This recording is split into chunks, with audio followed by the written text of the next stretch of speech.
The galaxy was forced to watch. Every channel, every holoscreen, every orbital relay flickered and then locked into the same transmission. The Empire had ordered it. Attendance was not optional. On a stage of black stone, beneath the blood-colored sky of the throne world, thousands of human captives stood in chains. They were ragged, starved, but not bowed. The High Regent addressed the galaxy from a dais towering above them. His voice was amplified until even the stars seemed to echo it.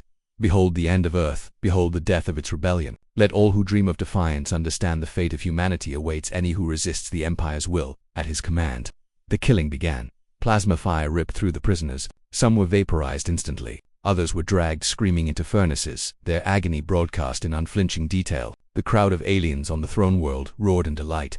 Across the galaxy, billions of subjects cheered, convinced that the final embers of humanity had been extinguished. The message was clear: Earth was dead, and with it, the hope of freedom.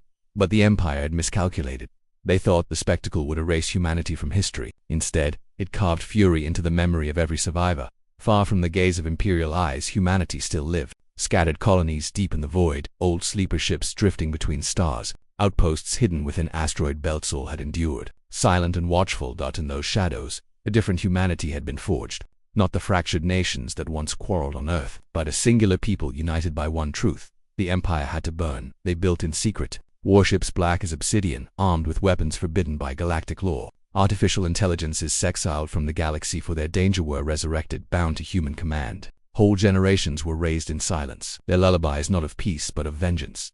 On the bridge of the dreadnought Nemesis, Admiral Rhea Callahan stood before her officers as the transmission of the massacre reached its horrific conclusion. The holo showed the Regent smiling as the last human was thrown into fire. Rhea's voice was low, steady, and cold. They showed our death to the stars. They wanted our humiliation to be their triumph. Instead, they have awoken something they cannot control. They have awoken our wrath. The crew answered with silence. They needed no applause, no cheers. Their hatred was enough. The first strike came without warning. A celebratory world where billions had gathered to revel in humanity's supposed annihilation looked up as the skies darkened. The orbital defense grid failed all at once, corrupted by human-coded viruses planted decades earlier. And then fire fell. Within hours, the world was ash. Every broadcast was hijacked. Across the galaxy, holoscreens glowed with a single message: you celebrated our death. Now you will learn what it means when humanity returns.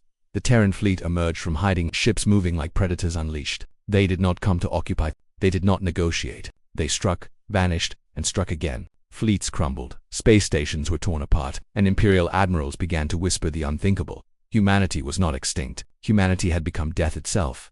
Slave species rose in rebellion. For centuries they had endured chains, convinced no one could ever defy the Empire. But when human warships descended, arming them with weapons of terrible power, the oppressed found their courage. They marched under banners painted with Earth's burning blue and green symbol, and they shouted a new oath: if humanity fights, then so will we.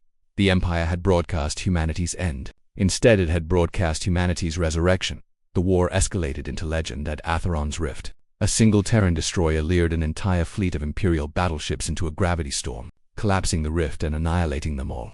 At Karen 9, human ground troops stormed slave pens and freed millions in a single night, vanishing before reinforcements arrived. Each victory carried the same whisper across the stars: humanity had returned, and humanity was angry. The High Regent panicked. He ordered entire sectors purged, billions of his own subjects executed to deny the Terrans resources. But for every system the Empire burned, humanity answered with 10 more set aflame. Then came the Battle of Keller Prime. The Empire assembled its greatest armada, 12,000 warships, to crush the Terran threat once and for all. They waited in orbit, a wall of steel blotting out the stars. The Terran fleet arrived with fewer than 1,000 ships.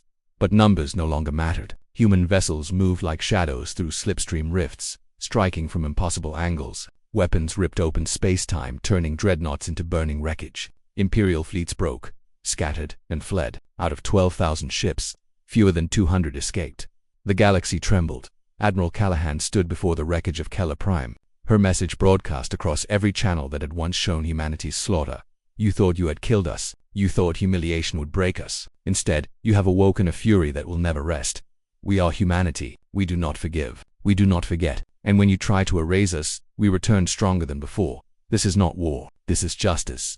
This is wrath. World by world, the Empire crumbled. Its monuments burned. Its rulers fled. Its subjects turned against it. The humiliation they had intended for humanity became their own eternal shame. And when the throne world finally fell, its palaces reduced to ash and the regent dragged from his tower. The galaxy understood the cost of arrogance. The Empire had tried to show humanity's death to the stars. Instead, they had revealed to the galaxy something far worse, a humanity united, unbroken, and burning with vengeance. From that day forward, no one spoke of Earth with pity. They spoke with awe, with fear, with respect carved into their bones, and they whispered a single truth to their children. Lest history repeat itself, never awaken humanity's wrath, for when you do, the stars themselves will burn.